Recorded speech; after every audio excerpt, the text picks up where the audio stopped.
राधे राधे, श्याम मिला दे। तो मैं तिरुपति बालाजी की कथा पढ़ रही हूँ। तो अभी तक मैं चौथे अध्याय तक पहुँच चुकी हूँ। अब ये 5वां अध्याय आप लोगों के पास रखूँगी मैं। 5वां अध्याय आप लोग देखें, सुने और समझें। देखने का तो कोई पर्पज़ है ही नहीं, मैं ही दिखती हूँ वीडियो में, लेकिन देखने का पर्पज़ ये है कि हमारे राधे कृष्ण, हमारे तिरुपति बालाजी विराजमान हैं, आप लोग इनके दर्शन करें। और मैं इन्हीं की कथा आप लोगों के सामने पढ़ रही हूँ, क्योंकि तिरुपति बालाजी तिरुमाला पर्वत पर विराजमान है। उनके बारे में बहुत गहराई से जो नॉलेज है वो हम सबको भी नहीं पता थी, लेकिन मैं कम से कम जाते जाते काफ़ी कुछ प्रभु ने मेरे को समझाया और बताया। तो मैं 5 राउंड मेरे हुए, ये प्रभु जी की कृपा से ही हुए हैं।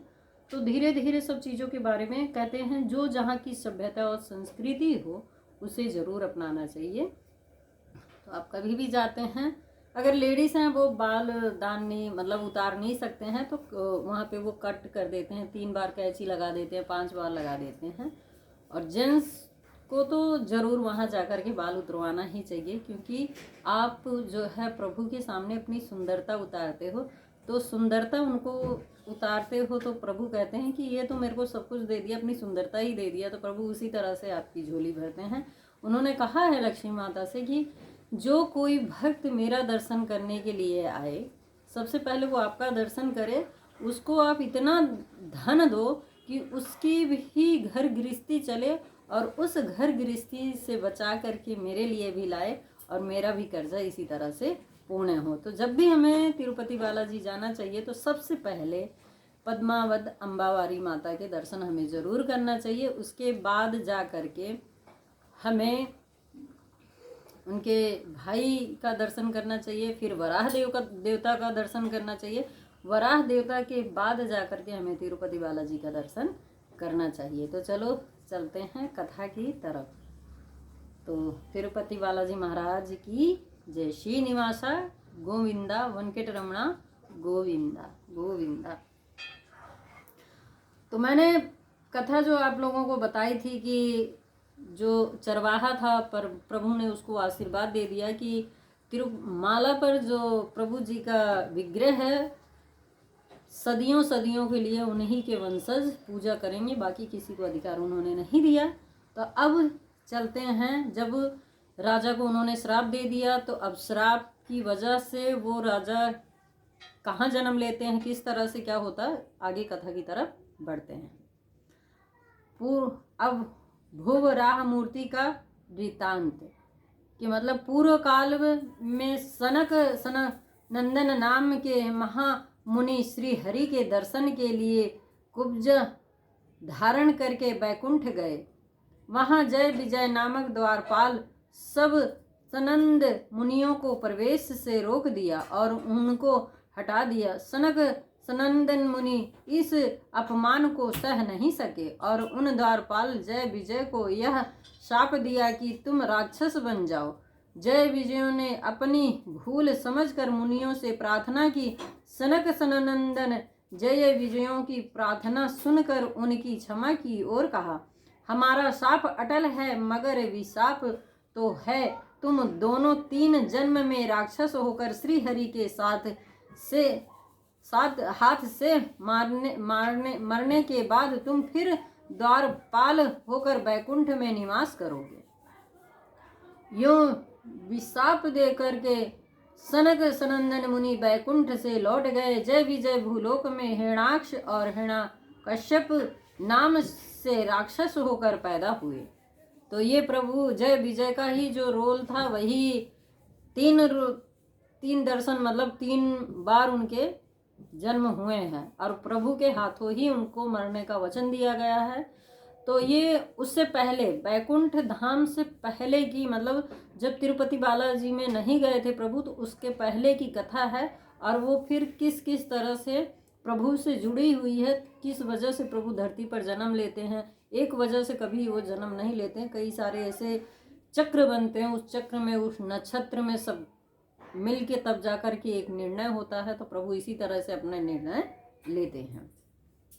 सनक सनंदन महामुनियों के शाप से भूलोक में हिरण्याक्ष व हिरण्याकश्यप नाम से राक्षस होकर पैदा हुए। इन दोनों में हिरण्याक्ष परम दुर्ग का वह हमेशा भूलोक में मुनियों और महर्षियों को सताता था। उसने विष्णु भक्तों को और भी ज्यादा सताने लगा। एक बार हिरण्याक्ष इस भूमंडल को चटाई की तरह लपेटकर पाताल में छिपा दिया।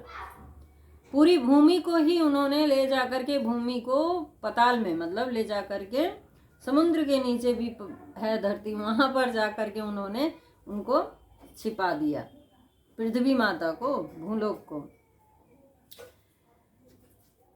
छिपा दिया। देवताओं ने हिरण्याक्ष से हैरान होकर श्री हरि के पास गए और उस राक्षस के बारे में अपनी बाधाएं श्री हरि से बताया। श्री हरि ने देवताओं के कष्ट सुनकर उनको धीरज देकर भेज दिया। श्री हरि ने कहा, चिंता मत करो, मैं सब ठीक करूंगा, बस थोड़ा सा धैर्य रखो। श्री हरि ने भूदेवी को बचाने के लिए श्वेत वराह के रूप में अवतार लिया। वराह के रूप में प्रभु ने मतलब पृथ्वी माता को बचाने के लिए उन्होंने अपने आप को वराह रूप के उसमें अवतार लिया। अपने तेज दांतों से हिरण्याक्ष का संहार करके पाताल में छिपाई हुई भूदेवी को बचाकर यथास्थान रख दिया। श्री हरि वराह रूप में हिरण्याक्ष का संहार करने पर देवता लोग, गंधर्व और मुनिगण ये वराह स्वामी से प्रार्थना की कि जिस भूमंडल को आपने बचाया उसी भूमंडल में रहकर भक्तों की रक्षा करें।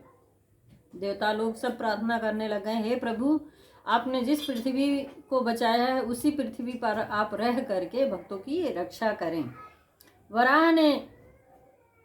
वराह ने मुनियों को देवताओं की बात मान ली और सोच चल पर रहकर भक्तों की रक्षा करने लगे। भूलोक में ज्यादा लोग श्री वराह स्वामी के भक्त बन गए।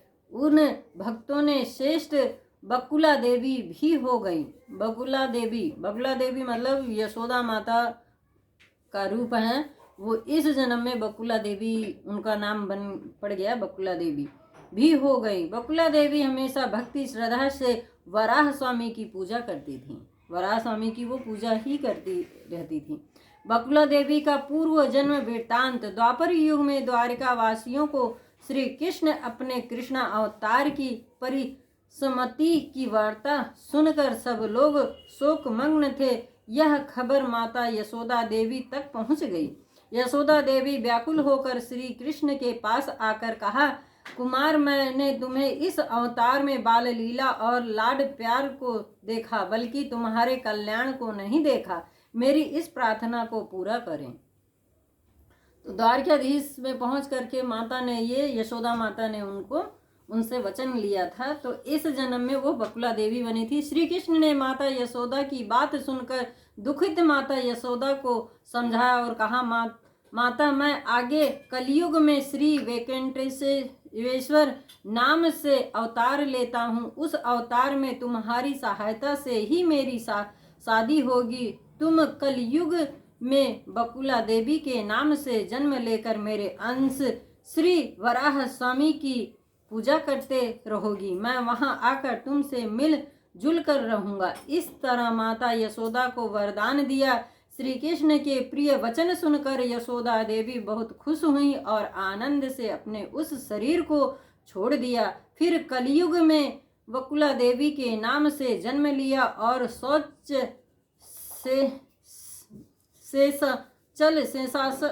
शेषाचल में श्री वराह स्वामी की सेवा करते रह गईं।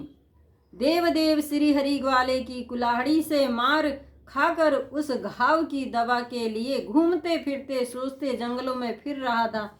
श्री हरि की इस हालत को सुनकर देव गुरु बृहस्पति वैकुंठचल मनु आकर श्री हरि से मिले। श्री हरि बृहस्पति का आदर करके अपने माथे पर लगे घाव दिखाकर कहा, इसके इलाज के लिए दवा खोज रहा हूँ, कोई दवा बताइए। बृहस्पति ने श्री हरि को देख कर कहा, हे महाप्रभु, भक्त जनों की रक्षा के लिए आपको खुद कष्ट सहना पड़ा। आपके लिए घाव को एक ही दवा है, वह यह है कि गूलर पेड़ का दूध निकाल कर उसमें मदार की रुई भिगोकर उस रुई को घाव पर मरहम पट्टी लगाना चाहिए। इस प्रकार 1 हफ्ता इलाज करने पर घाव ठीक होगा। यूं कहकर देव गुरु बृहस्पति श्री हरि से विदा लेकर तथा स्थान पहुंच गए। तो देखो, प्रभु को भी चोट लगती है। प्रभु हम सबके लिए कितना कष्ट सहते हैं। प्रभु ने मतलब जब कृष्ण अवतार लिए, राम अवतार लिए, उन्होंने बताया कि कष्ट कई तरह के आ सकते हैं। ऐसा नहीं कि आपके एक ही कष्ट होता, कष्ट का कोई पता नहीं किस तरह से कष्ट आ सके, और आपको अपना धैर्य बना के रखना चाहिए। चोट लगती है तो उसके लिए प्रभु ने, मतलब प्रभु के ज़माने में भी औषधि थी, हमारे ज़माने में भी प्रभु ने औषधियाँ बहुत कर दी हैं। तो इस तरह से प्रभु का भी जब चोट लगा तो उनका भी इलाज हुआ। तो हम लोग तो आम इंसान हैं। श्री हरि गूलर पेड़ को खोजते हुए जंगल में फिर रहा था। जंगल में खोजते भटकते समय श्री हरि को एक कुटी दिखाई पड़ी। धीरे धीरे चलकर श्री हरि उस कुटी के पास आए। उस पर्णशाला में श्री कृष्ण भगवान का भजन हो रहा था। श्री हरि उसे न सुन सका क्योंकि वह अपने घाव के दर्द को सह न सके थे। डर के मारे श्री हरि माँ माँ कहकर पुकार कर वहीं कुटी के पास बैठ गए। श्री हरि की आवाज़ सुनकर बकुला देवी भजन से उठकर बाहर आई। अब वो वहीं पे पहुंच गए थे। अपने सिर का दर्द जो कुल्हाड़ी से उसने ग्वाले ने मारा था, तो इतना दर्द हो रहा था प्रभु से कि उसका घाव का इलाज करने के लिए सबसे पूछे। तो बृहस्पति देव को उन्होंने बुलाया, तो देखा तो उन्होंने बताया दवाई ये है। तो वो खोजते खोजते वन में पहुँचे, गूलर का पेड़ ढूंढ रहे थे। और इसी तरह से पहुँचते पहुँचते जब वहाँ पे पहुँचे तो देखिए एक कुटी है, वहाँ पे कृष्ण भजन चल रहा है। तो और वही बकुला देवी हैं जो यशोदा माता प्रभु के बाल रूप कृष्ण रूप में माता बनी थी। तो वही यहाँ पे अब बकुला देवी के नाम से प्रसिद्ध हैं। उठकर बाहर आई, श्री हरि को देखकर उसको अंदर ले गई। श्री हरि ने देवगुरु बृहस्पति से बताई गई दवा को बकुला देवी को बताया। बकुला देवी यह सुनकर उसी प्रकार श्री हरि को दवा डालकर उसे फल क्षीर खिला पिलाकर आराम से बिठा दिया। श्री हरि आराम से उठने के बाद बकुला देवी ना श्री हरि से पूछा, बेटा तुम कौन हो, कहाँ से आए हो, यह घाव कैसे हुआ, वो पूछकर अपने मन की वेदना को प्रकट किया। श्री हरि ने व्याकुल बकुला माता को देखकर माँ मैं कौन हूँ, मुझे नहीं पहचाना कहते कहते पिछले जन्म के श्री कृष्ण अवतार को दिखाया। बकुला देवी खुश होकर श्री हरि को गले लगा लिया। श्री हरि बकुला माता से अपने ऊपर बीती घटनाओं को कह सुनाया। जब वो प्रभु जी के घाव देख रही थी, उनको मतलब समझ में नहीं आ रहा था, वो व्याकुल हो रही थी, कैसे चोट लगी, क्या है क्या नहीं है। तो इसी तरह से वो बहुत परेशान है, कहाँ से आए हैं, कौन है। तो इसी तरह से प्रभु ने जब उन्होंने पूछा आप मुझे पहचान नहीं रही हैं, तब जाकर के प्रभु ने अपना बाल रूप दिखाया। तो यशोदा माता मतलब बकुला देवी समझ गई कि ये तो मेरे कृष्ण हैं। और इसी तरह से वो मतलब उन्हें गले लगा लिया, भावुक हो गई। श्री हरि बकुला माता से अपने ऊपर बीती घटनाओं को सारी सब कुछ वृत्तांत से बताया। दूसरे दिन सुबह बकुला देवी ने श्री हरि को उठाकर स्नान कराया, खिलाया पिलाकर कुमार इस से साचल पर आदि वराह मूर्ति बसा, मतलब मंदिर जो है वराह मूर्ति की, वहाँ पे इसी तरह से उनको अब हुआ है। यह एक बार उस स्वामी के दर्शन कराएं, वराह देवता के चलो आप दर्शन कराओ। कृष्ण भगवान को कह रही हैं, मतलब विष्णु भगवान को कह रही हैं कि आप चलो दर्शन कराओ बकुला देवी। यह कहकर श्री हरि को वराह स्वामी के मंदिर ले आई। श्री हरि और बकुला देवी दोनों ने भक्ति श्रद्धा से स्वामी की पूजा की। वराह देवता की दोनों जन ने, कृष्ण भगवान ने और बकुला माता ने, दोनों जन ने पूजा करी। पूजा करने के बाद वराह स्वामी ने श्री हरि और बकुला देवी को आशीर्वाद दिया। वराह स्वामी ने श्री हरि के स्थिति को अपनी दिव्य दृष्टि से जान लिया। श्री हरि ने वराह स्वामी से विनती की कि हे स्वामी, यह पूरा शेषाचल आपके अधीन में है, आप इसके अधिपति हैं, इसलिए आप मुझे यह निवास के लिए कुछ जमीन दीजिए। श्रीहरि की ये बातें सुनकर वराह स्वामी ने श्रीहरि से कहा, स्थल का मूल धन चुकाकर जितना चाहिए उतना लीजिए। वराह स्वामी की ये बातें सुनकर श्रीहरि ने कहा, हे स्वामी, अब मैं संपत्तिहीन हूँ। जब से लक्ष्मी मुझसे रूठ गई तब से मैं गरीब हो गया हूँ। अब मेरे पास कुछ भी नहीं है। मैं निर्धन हूँ, जमीन का मूल्य चुका नहीं सकता, इसलिए आप मुझे रहने के लिए जमीन दीजिए। इसका परिहार इस युग में जो मेरे मंदिर में दर्शन करने आएंगे वह सब पहले तुम्हारे दर्शन करेंगे। पहले तुम्हें पूजा नैवेद्य दक्षिणा आदि अर्पित करेंगे, बाद में मेरे दर्शन करने आएंगे। मेरे भक्तों की सेवा के सिवा मेरे पास कुछ भी नहीं। जो आपकी सेवा नहीं करेंगे उनको तिरुमल यात्रा का फल नहीं मिलेगा। श्री हरि का यह राजी सूत्र वराह स्वामी को अच्छा लगा। अब कह रहे हैं कि वराह स्वामी से कहा, प्रभु मुझे ये पूरा पर्वत जो है, पूरा ज़मीन जो है आपके अधीन है, आप यहाँ के राजा हैं, तो उसमें से मुझे थोड़ी सी ज़मीन दे दीजिए। तो तिरुपति बालाजी ही बोल रहे हैं, मुझे थोड़ी सी ज़मीन दे दीजिए। तो वराह देवता कह रहे हैं, मूल धन लाओ और ज़मीन ले लो जितना लेना है। तो तिरुपति बालाजी कह रहे हैं, जब से लक्ष्मी रूठ के चली गई हैं तब से मेरे पास धन नहीं है, मैं बिना धन के हूँ, निर्धन हूँ।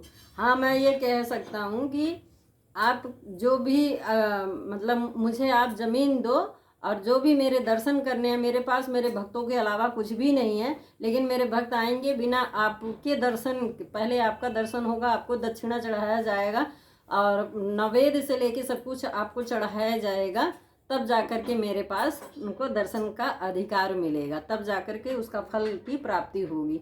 तो इसी तरह से प्रभु जो है, वराह देवता जो है, प्रसन्न हो जाते हैं और उनको भूमि दे देते हैं। श्रीहरि को 100 फुट जमीन दी। इसके बाद बकुला देवी और श्रीहरि वराह स्वामी से विदा लेकर अपने कुटीर में आ गए। अब तक बकुला देवी श्रीहरि को किसी नाम से नहीं पुकारा था, इसलिए श्रीहरि से कहा, कुमार, इस युग में तुम्हारे किस नाम से पुकारूं? बकुला देवी की इस इच्छा को जानकर श्रीहरि ने कहा, माता, इस बेटे को जिस नाम से पुकारोगे उसी मैं मानता हूँ। बेटे के ये प्रिय वचन सुनकर बकुला बहुत खुश हुई। श्रीहरि को यह नाम रखा श्रीनिवासा। तब से अब तक वही नाम करोड़ों भक्तों के मन में बसा हुआ है। वही श्रीनिवास नाम आश्चर्य दृक चिर स्थायी हो गया। श्रीहरि वराह स्वामी को दिए हुए वचन के अनुसार आज तक भक्तों ने श्रीनिवास मंदिर के बगल में पुष्ण ऋणी के पास मंदिर के बसा हुआ श्री वराह स्वामी को ही पहले दर्शन करते हैं, बाद में ही श्रीनिवास के दर्शन करते हैं। यह संप्रदाय सिद्ध बात है। तो आज मैंने आप लोगों को ये कथा सुनाई, वराह स्वामी की ज़मीन प्रभु ने ली, और इसी तरह से सारी जो भी अभी तक का मैं सारी नॉलेज की बातें बताती जा रही हूँ, आप लोग इसी तरह से सुनते जाएं, इसी तरह से आप लोग कथा में बने रहें। तो आप लोगों को ये कथा कैसी लगी तो इसका कमेंट बॉक्स में आप लोग ज़रूर देना, और जितना हो सके अपने बच्चों को, अपने परिवार के साथ ही कथा सुने तो बहुत अच्छा लगेगा।